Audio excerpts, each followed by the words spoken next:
Overlanding to India, Episode 10, The Russian Federation. We entered the country without any money, insurance or telephone card. Luckily, we find help. So we need some Russian insurance for our bikes, and this is where we end up. A special place where they sell insurance.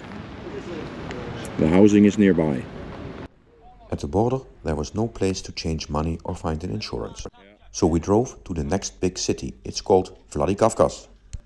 There we got some help from a friendly lady called Wolga and her brother-in-law called David. They took a lot of time for us to find help in this city.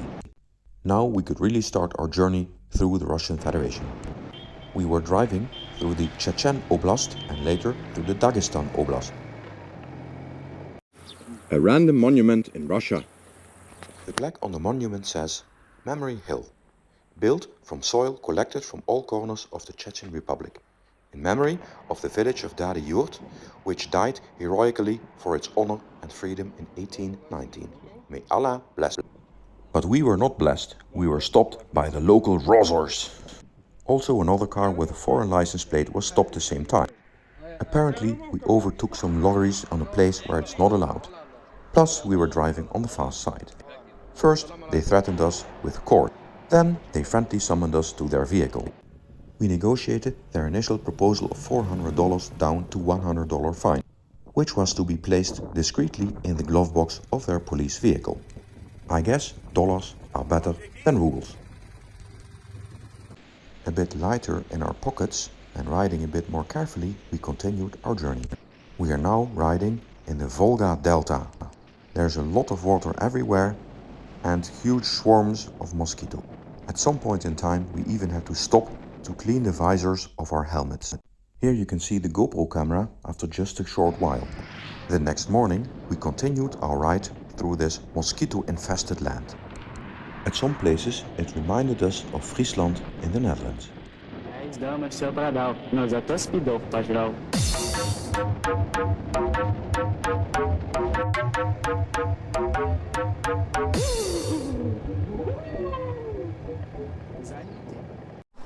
We are in Astrachan, where there is also a Kremlin. Another specialty of the region is its caviar.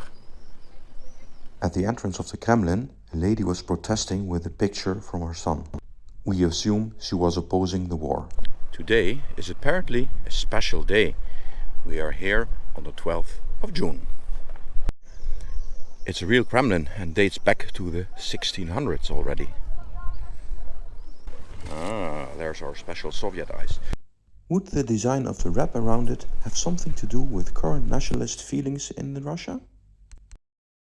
I have no idea what it is, but it looks military.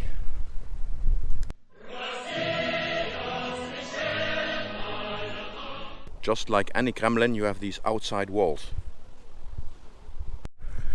Let's see if we can visit some of the churches. Let's see if we can find the entrance. Somewhere in time, this building must have been decorated beautifully, but then they decided to paint everything white. It's interesting to see that with modern pictures they try to recreate the old feeling. We walk over marble paths into lush gardens inside this Kremlin and to this, I don't know what it is, but it's some kind of round tower. Apparently it's just one of the gates. Actually, it's quite a huge place. A true Kremlin. So let's pay a visit to the main church with its beautiful domes. This place is built to impress.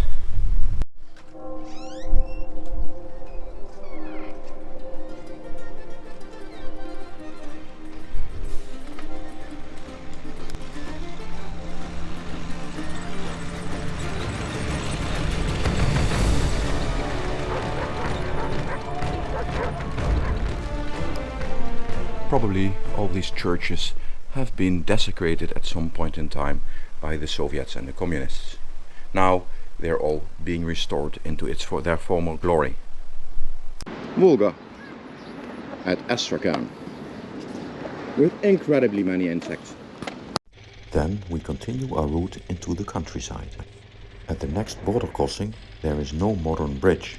There is a pontoon bridge. But it doesn't really feel safe. I mean, when in the middle of the bridge they're pumping the water out, what can you do? Друзей, и купил спиды быстрей.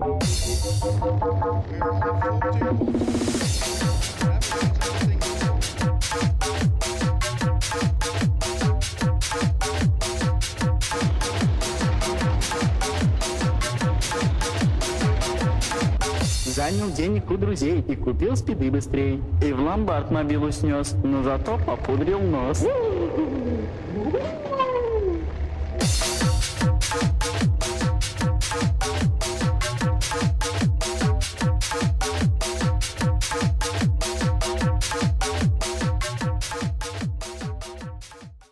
Then, after passing the obvious row of trucks, we finally reach the Kazakh border.